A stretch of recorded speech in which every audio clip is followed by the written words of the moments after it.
కరీంనగర్ పట్టణం ఆటోనగర్లో గత కొన్ని సంవత్సరాలుగా డంపింగ్ యార్డ్ అభివృద్ధికి నోచుకోలేదని social justice for world human rights council జాతీయ ప్రధాన కార్యదర్శి మామిడాల మనోహర్ అన్నారు. జాతీయ చైర్మన్ డాక్టర్ కోపుల విజయ్ కుమార్ ఆదేశాల మేరకు డంపింగ్ యార్డ్ను జాతీయ ప్రధాన కార్యదర్శి Mamidala Manohar, south India chairman doctor G Hanmagoud, Telangana రాష్ట్ర చైర్మన్ డాక్టర్ నోముల సంపత్ గౌడ్లతో కలిసి సందర్శించారు.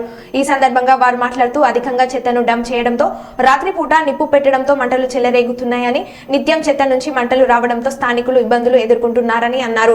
డంపింగ్ యార్డ్ సమస్యకు శాశ్వత పరిష్కారం చూపించి ప్రజల ఆరోగ్యం పట్ల తగిన చర్యలు జాగ్రత్తలు తీసుకోవాలని అధికారులను కోరారు. చెత్తను పునర్వినియోగం చేయాలని, లేదంటే డంపింగ్ యార్డ్ ను తరలించి JSWHRC ప్రతినిధులు డిమాండ్ చేశారు. డంపింగ్ యార్డ్ సమస్యకు శాశ్వత పరిష్కారం చూపించి స్థానికుల ఆరోగ్యం కాపాడాలని వారు కోరుతున్నారు.